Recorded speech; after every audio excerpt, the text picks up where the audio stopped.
तळवडे येथील शिवराज एंटरप्राइजेस या बेकायदेशीर कंपनीमध्ये आग लागून 6 कामगारांचा दुर्दैवी मृत्यू झालाय, तर 10 कामगार या आगीत गंभीररित्या जखमी झालेत. मृत्युमुखी पडलेल्या कामगारांना मुख्यमंत्री एकनाथ शिंदे यांनी मुख्यमंत्री सहायता निधीतून प्रत्येकी 5 लाख रुपयाची मदत जाहीर केली आहे.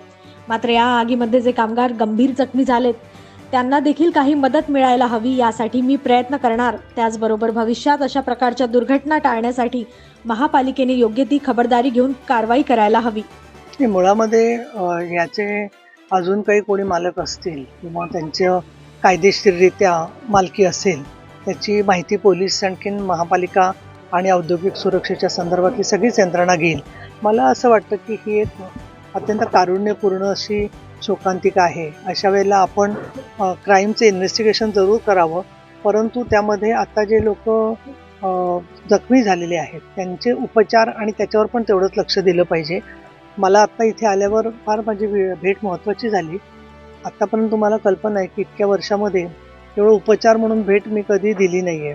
भोरला मुळशीमध्ये सुद्धा असेच लोक दगावले, त्याला शेवटच्या मुद्द्यापर्यंत जाऊन लोकांना नुकसान भरपाई मिळून ज्या काही पद्धतीने जो जबाबदार असेल त्यांना शिक्षा व्हावी हा आपला हेतू आहे. आणि त्या दृष्टिकोनातून कालच अधिकाऱ्यांची मी बैठक घेतली आणि आत्ता इथे महत्त्वाचं म्हणजे 2 नवीन गोष्टी निदर्शनास आलेल्या आहेत. एक म्हणजे इथल्या स्थानिक नगरसेवक आणि पदाधिकाऱ्यांनी जे सांगितलं की 15-16 लोक अजून काही काम करत होते आणि ते हयात आहेत, तर ते घाबरले असतील, समजा मानसिक धक्का बसला असेल.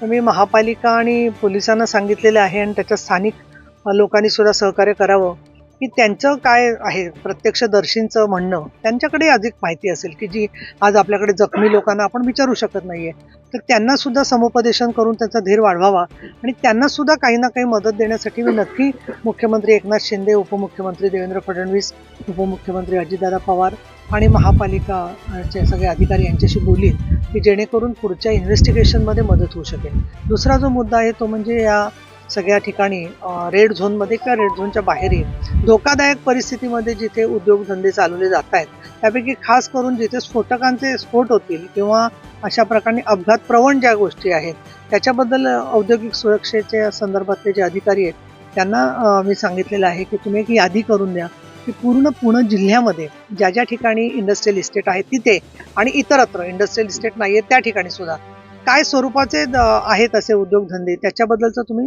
लिस्ट करून द्या आणि त्यासाठी काही SOP केलेत का की त्यांनी काय किमान दक्षता घेतल्या पाहिजेत. तिथे माझे उपमहापौर होते, त्यांनी चांगलं सांगितलं की बाहेर एक खरं बोर्ड लावावा लागतो, श्री केशव गोळवे की बाहेर बोर्ड लावावा लागतो की काय तिथे कामधंदा चालतो, हे त्यांच्यावरती बंधन आणणं आवश्यक आहे. आणि आमच्या विधान परिषदेच्या सन्माननीय सदस्य उमाते खापरे या सगळ्यामध्ये माझ्याबरोबर कालपासून हे सगळं पाहतायत, माहिती घेत आहेत. तर उद्या सभागृहामध्ये हा विषय नक्कीच आमचे सगळे सदस्य मांडतील असं मला वाटतं आणि त्याच्यावरती सरकारने योग्य ती दखल ऑलरेडी घेतलेली आहे. परंतु पुढच्या काळामध्ये अशा घटना वारंवार घडू नयेत या दृष्टिकोनातून काय काम करता येईल याबद्दल सुद्धा काही उपाययोजना आणि त्या महापालिकेने अंमलबजावणी करणं याबद्दल या अधिवेशनामध्येच निर्णय घेण्याचा माझा प्रयत्न राहील. हे जे इंडस्ट्रियल स्टडी एजन्सी म्हणजे त्यांच्या माध्यमातून फायर सेफ्टीचं सर्वे करण्यात येतो. त्या महिला पण इथे आल्या, पण त्यांच्या आतमध्ये त्यांना जे पण इंडस्ट्री त्यांनी येऊ नाही दिलं आणि त्या घाबरल्या. कुठेतरी म्हणजे ही पद्धत चुकली किंवा त्यांना पुरेसा सपोर्ट नाही मिळाला तर पालिकेकडनं काही उणीव राहिली असं वाटतं. माझं म्हणणं असं की प्रत्येक गोष्टीत आपण नकारात्मक शोधण्याचं पहिलं पद्धत सोडून दे. मग नाहीतर मी असं म्हणू का की पत्रकारांची टीम करून त्यांनी शोधून काढा म्हणून. तुमची ती तयारी असेल तर तुम्हाला मी आउटसोर्स करायला सांगते. प्रश्न असा आहे की त्या महिला बचत गटांना काम सांगितलं तर विजेची बिलं भरण्याचं काम महिला आर्थिक विकास महामंडळ जमा करून भरून घेण्याचं काम करतंय. प्रॉपर्टी टॅक्सचं काम काही ठिकाणी त्यांनाही त्या ठेके देऊन त्यांचं ते प्रोफेशनल काम आहे. उणीव कुठे राहते की उणीव ज्यावेळेला एकत्रित काम राहत नाही तेव्हा होतं. आता पहिल्या टास्क फोर्समध्ये त्यांच्या लक्षात आलेलं आहे की काय प्रकारनी या गोष्टीचं गांभीर्य आहे आणि कुठे कुठे नक्की स्पॉट्स आहेत. परंतु मी सांगितलेलं आहे की आतमधलं दिसत नसेल तर आपण पोलिसांना आणि महानगरपालिकेला सांगू शकतो आणि मी ते निर्देश देते आता की या सगळ्या ज्या इंडस्ट्रीजवरती CCTV आतमध्ये बसवायला तर कायद्याने बंदी नाही. त्यांनी CCTV आतमध्ये बसवावं आणि त्याचं मॉनिटरिंग केलं तर ताबडतोबच ह्याच्यामध्ये दार बंद आहे, लोकांना काही कळत नाही हे दिसणार नाही.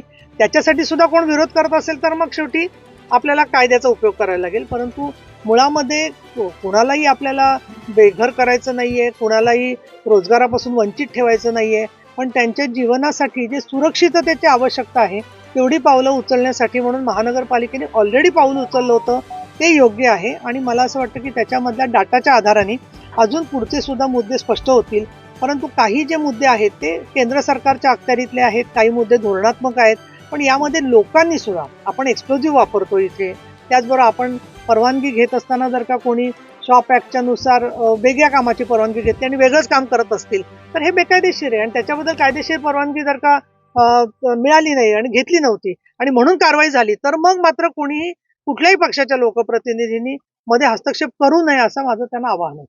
आणि तुम्ही त्यांचे बाईट घेऊ नये जाऊन हे मी तुम्हाला आवाहन करते. केमिकलच्याच नाही पण इथं भंगाराचे पण जवळपास हजारोच्या संख्येने दुकान आहे हा. आणि ते पण भेटायचे स्थानिकांनी अनेक वेळा आवाज उठवलाय की ते दुकानं बंद व्हावं परंतु काही होत नाही.